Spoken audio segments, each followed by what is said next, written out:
Today, I'm going to talk about a creative approach I've devised that harnesses multiple LLMs in order to achieve a high quality output.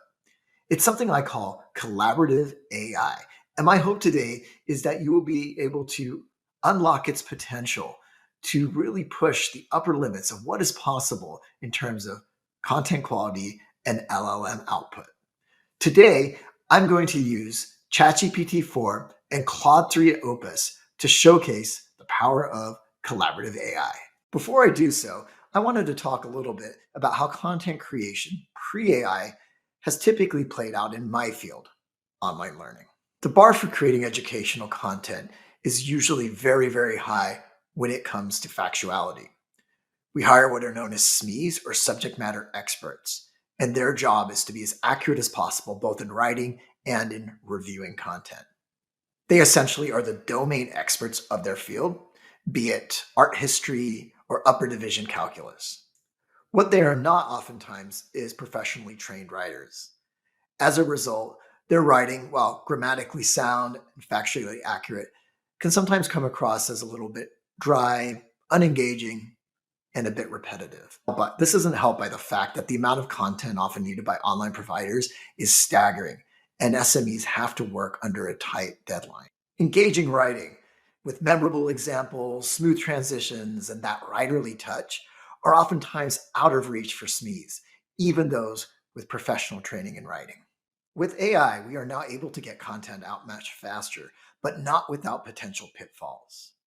For one, hallucinations, where the LLM generates inaccuracies and even outright falsehoods. There's this fear that for first-time learners, they might end up thinking that the Civil War happened only last century. While such glaring falsehoods aren't necessarily that common, smaller inaccuracies do occur. Then there's the question of writing. Do AI models have the ability to take otherwise potentially dry educational content and make it exciting and interesting, while still being accurate and able to convey a sense of authority? In the PowerPoint presentation that follows, I'm going to take a piece of educational content that I'm going to have Claude 3 Opus and ChatGPT 4 evaluate, and then I'm going to have them generate their own versions. But I'll go further than that, leveraging collaborative AI as I take inputs and outputs from one LLM and feed them into the other, using collaborative AI to improve upon those outputs so that the final product is greater, better than anything that either LLM could have generated by itself. So let's dive in and see collaborative AI in action. So here we are with transforming content creation with collaborative AI. The first thing I did was create a little experiment. The idea here was that we needed to take some baseline, some standard content that the LLMs could improve upon. And we needed to make sure that there was some scoring around that baseline sample. Otherwise, it would be difficult to say whether and how much the other LLM generated outputs improved by. So first off, we needed a piece of education content, something that could serve as our baseline. And of course, we needed to choose a topic as well. And then we needed to define the criteria of quality. Like, what made this a strong or not strong piece of writing? And what did we want the two LLMs, in this case, ChatGPT 4 and Claude 3 Opus, to focus on when generating a high quality sample? So that, again, speaks to the idea of to establish a quality baseline. So what I did is I had ChatGPT 4 actually write a chapter, and then later Claude 3 scored that chapter. Now I'm going to go through each one of these parts, starting with the piece of education content and then ending with more details about establishing that quality baseline. First off, the piece of content. I decided it was going to be a 500 to 600 word article on large language models. And I think that makes sense given the target audience.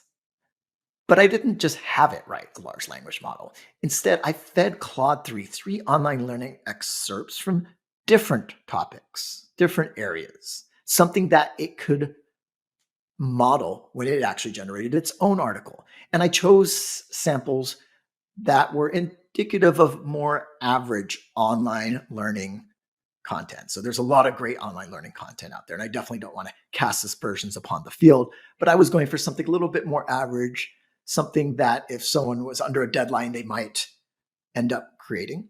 And so I fed that to Claude 3 and had it actually characterize the writing, which is a step I like to do with LLMs. It's a reflection sort of step in between before they actually generate an article. Now, you don't have to do this, but it's something that I did before it actually generated the writing. And in doing so, it identified 8 characteristics from these excerpts and also was a sanity check just to make sure that what I thought wasn't great writing, that it could back me up there as well.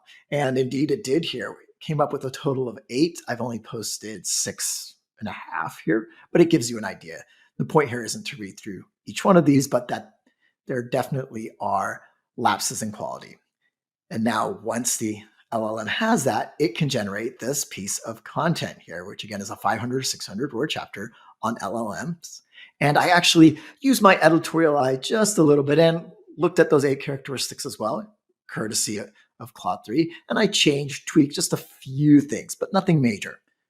And this is what we had, or what we ended up with. Again, not going to pause here too long. I don't think the point here is to really read this. And in fact, I only excerpted it because this is clearly not 500 to 600 words, but the actual thing from which, or the text from which this is excerpted, was around the 500 mark. So usually LLMs aren't that great at counting, but they did a pretty good job here. But what's mediocre about this? Let's just really quickly look at that first sentence where it says LLMs are a type of AI, artificial intelligence. Then notice the second sentence, LLMs use. So it repeats that exact same noun, and that gives rise to a repetitive, dry kind of writing. And if you dive in here a little bit more, you'll see that as well. Third paragraph starts off with LLMs. But the idea here is it's the quality of writing that we're going for, and it just doesn't hit the mark. Next, we wanted to define criteria that we were looking for in good writing. So when we have the LLMs create quality output, what are we defining as quality? And so we marked here some criteria. The LLM, in this case, Claude 3, was able to come up with 5 categories here: engaging language and storytelling, relatable examples, thought-provoking questions, sentence structure, clarity, etc. And this is what it identified and what I agreed were hallmarks of strong, engaging educational content.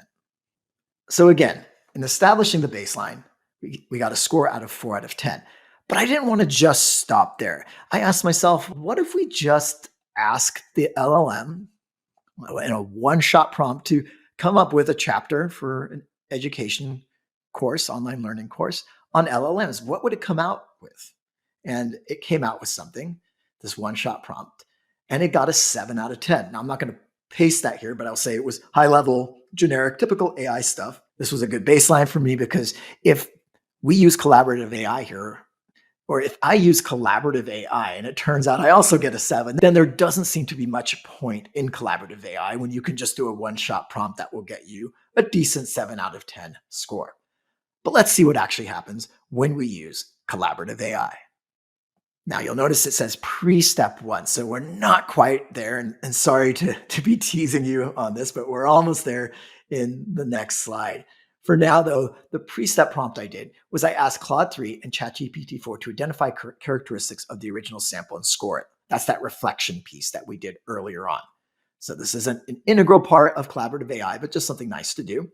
And then the second pre-step was to ask it to generate a sample as close to a 10 out of 10 as possible. And this is where the collaborative AI process and machinery now starts with step 1 here. What I did was I inputted version 1 from each LLM into the other one, asking to evaluate it on a score from 1 through 10. So for example, Claude 3 created a version on that pre-step number 2 just a second ago, created that version 1, and then I fed that version into ChatGPT. But look at that second part there where it says other LLM, comma, that's the second part, asking to evaluate. So I didn't just input the version, but I actually asked it to rate it and score it, much the way a teacher or a professional would do. And so with that evaluation in hand, we then go to the next step here, which is take the version 1 evaluation from an LLM or from one of the LLMs and put it back into the other LLM. I know this can get a little crisscrossy, but to give you an example here, the ChatGPT's evaluation, which was on version 1 of Claude 3, I then put it back into Claude 3. But then there's a second part to step 2, which is inputting it into the first LLM for a rewrite. And that brings us to step number 3, where I take the rewrite, which we're now calling version 2, and I input it back into the other LLM for evaluation and scoring. And so the thing is, step back for a moment. We can think of it as I gave Claude 3 an opportunity to do a rewrite the way we would in a classroom and that we get feedback from a teacher. And version 2 is its rewrite based on this evaluation and scoring. And then at that point, was there a difference between version 1 and 2 in terms of score? Now you can carry this process on and on. You could have a version 3, a version 4, a version 5. But I think at a certain point, there are diminishing returns. And so what we're trying to see here in this little experiment is, was there an improvement between version 1 and version 2? So let's see what happens. But before we get too excited, we have a step number 4, and I think is very important, is to check for hallucinations by inputting version 2 into the other LLM. So essentially, we're using collaborative AI to do hallucination checks. I know I threw a lot of text and words at you, but if you pause here for a moment, you can see this collaborative AI structure used here, spread out here for each one of the steps. Again, there could be more steps if you wanted to do more than just 2 versions, but this is the bare bones, basic little experiment version that we are doing here. So maybe you're curious now, what was ChatGPT and Claude 3's first version, and how was that scored? I'm happy you asked. Let's dive in here. The ChatGPT's first version, we can see that it gets a 7 out of 10 based on criteria of engaging writing, etc. So which isn't great given that the one-shot prompt also got us a 7 out of 10, but at least it's a starting point. Hopefully the second version will be better. And how did Claude 3 do? Let's see what teacher ChatGPT 4 has to say. They give it, if you look there at the bottom of the first paragraph, it says, I would rate this version an 8 out of 10. So it did a little bit better.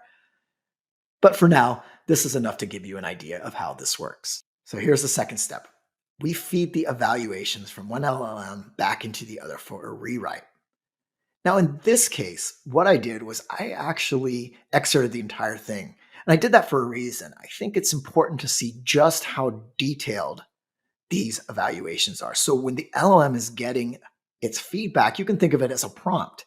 Imagine writing a prompt that is this long and even longer. So that's not necessarily a bad thing, given that LLMs often thrive off of this level of specificity. And there is a lot of specificity going on. Does it actually amount to anything in version 2? Meaning, will the LLMs write a better version of the chapter?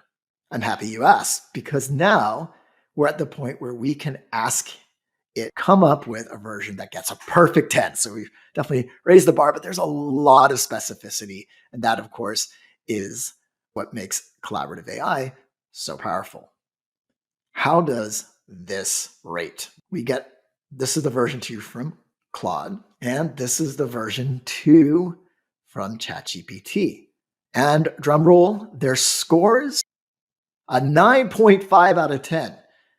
So you can see this is Claude rating ChatGPT. So even though ChatGPT's first attempt was a measly baseline 7, this one got close to a 10. And Claude's version got a solid 9 if you look at the last or the bottom of the first paragraph. In both cases, the version 2 was much better. And so we can see the third step scores here. Version 1, 7 for ChatGPT, for Claude 8, version 2, 9.5 and 9.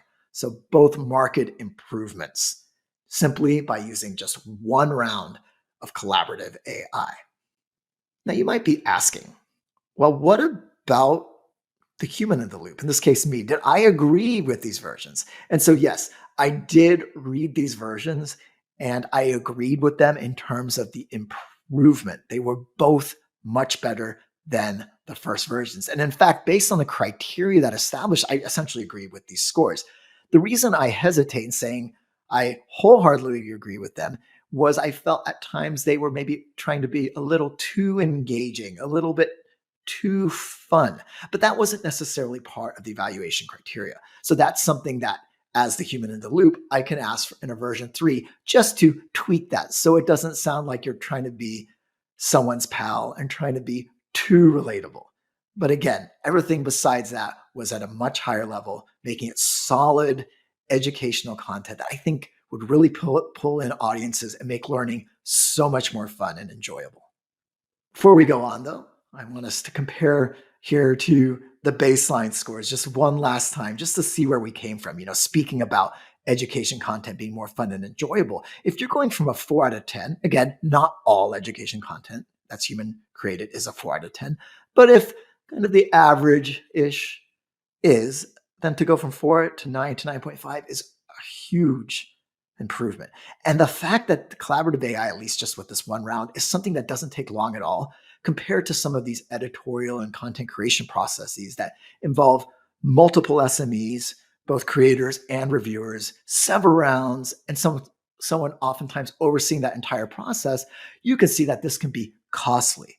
And again, if that standard is only a 4, then we're also getting a huge, huge bump in quality. Finally, there's that hallucination check. Both pieces passed. I think, though, it's always super important to have a human in the loop, especially for something like education content, where you do not want to have facts that are incorrect, no matter what. Now for the broader implications. Quality of content and speed is vital. Collaborative AI can be a huge addition to whatever AI they're currently using. Now, if they're not using any AI, then they enter AI or LLMs at a much higher level than they would with one-shot prompting. Digital marketing, PR, and corporate communications. These are just a few here of the areas where high quality and engaging content that will really help people learn something. For instance, the case of healthcare communication, if something is dry and drab, patients aren't likely to remember that. Make it engaging at that 9.5 level, then suddenly it's something that's a lot easier for them to learn and pay attention to, something that's really important in health. But again, coming back to that hallucination thing, always a human in the loop for many of these different industries. So now for the closing thoughts. This is an interesting one. It's the idea that a 9.5 out of 10 for one article isn't quite the same as a corpus or a body of articles. Why? Well, imagine that 9.5 that we saw, and I believe that was the one that ChatGPT outputted. Imagine that that was the exact same one over and over again. Now, I just use that word imagine twice in a row, almost as a joke. And the reason that was a joke is back earlier in the presentation, it might not have been obvious because I didn't focus on it, but 2 of the articles use the word imagine a world or imagine something to start off. And that alone is a little bit confusing. And it shows that if you had that for, say, 50 articles, and maybe 20 of them had that phraseology. So correcting for something like this at scale is something that's important to keep in mind early on when you are creating these pieces. And again, having that human in the loop, someone who can really wield the AI and wield something like collaborative AI will make it less likely that you're going to see very common or similar opening lines or really similar writing throughout. But that said, similar writing is part of AI, and there's almost this AI speak. After all, we have the GPT zeros of the world that can identify AI generated language or text for a reason. It's because there is a certain pattern that makes it slightly different from human generated text. One way around this is to actually feed models with high caliber human text for inspiration. And so if you want to make it sound even more like a person, more relatable perhaps, make it so that it's not always saying imagine a world where and using some of those other giveaways of AI speak, then using high caliber human prose that you want it to model is a good way around that. These are just a few ideas of improving the AI using collaborative AI. But in general, lots of different ways that we can use collaborative AI, not just coming up with subsequent versions one after the other, but maybe even leveraging more than 2 models, having 3 models, having a model judge its own writing in a different thread, and then compare it to what the other LLM said, see how similar those are. There's so much you can do here again. And to use AI speak in a world where the possibilities are limitless, collaborative AI can be a game changer.